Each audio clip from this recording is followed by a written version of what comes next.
औज़ुबिल्लाहिमिनश्शैतानिर्रजीम बिस्मिल्लाहिर्रहमानिर्रहीम। अपने टॉपिक पे आने से पहले दो बहुत इंपॉर्टेंट बातें बताना चाहता हूँ आपको। ये बिल्कुल नहीं कहूँगा कि चैनल को सब्सक्राइब कर दो।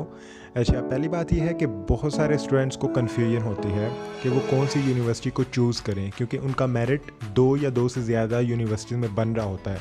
तो ऐसे में स्टूडेंट कन्फ्यूज़ हो जाता है क्योंकि वहाँ यूनिवर्सिटीज़ का कंपैरिजन आ जाता है। तो वहाँ पे बेस्ट चीज़ ये है, बेस्ट स्टेप ये है कि आप उस यूनिवर्सिटी की रैंकिंग चेक करें, और जिस यूनिवर्सिटी की रैंकिंग ज़्यादा हो उस कंपैरिजन में, तो उस यूनिवर्सिटी को चूज़ करें। दूसरी इम्पॉर्टेंट बात यह है कि यूनिवर्सिटी की रैंकिंग कहाँ से चेक करें।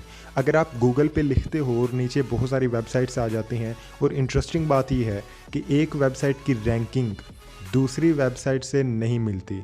तो यहाँ पे आपको क्या करना है कि जो HEC की ऑफिशियल वेबसाइट है वहाँ से यूनिवर्सिटी की रैंकिंग चेक कर ली। इस वीडियो में जो मैं आपको टॉप 10 यूनिवर्सिटीज़ बताऊंगा वो किसी अनऑथराइज्ड वेबसाइट की नहीं है, बल्कि वो HEC की तरफ से रैंकिंग दी गई है।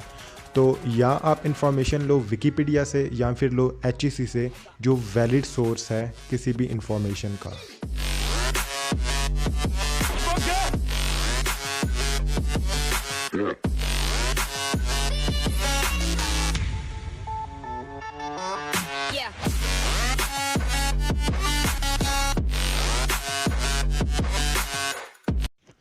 और लास्ट पे ये बात जो अभी मैंने यूनिवर्सिटीज़ यहाँ पे शो की हैं, जिनके नाम शो किए हैं, ये HEC की ऑफिशियल वेबसाइट पे सर्वे हुआ था और उन्होंने पब्लिश नाम किए थे 2015 में।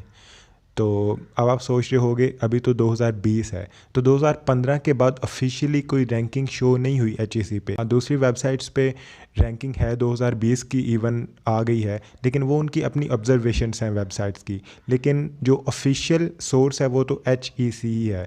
तो अभी तो इसके बाद कोई और सर्वे नहीं हुआ, लेकिन अगर कोई हुआ तो फिर वो भी मैं अपलोड कर दूंगा। लेकिन अभी के लिए यही है, क्योंकि HEC में इसके अलावा कोई और रैंकिंग नहीं है। और अगर आप HEC की वेबसाइट पे जाते हो, वहाँ पे कैटेगरी वाइज भी 2015 की टॉप यूनिवर्सिटीज़ हैं।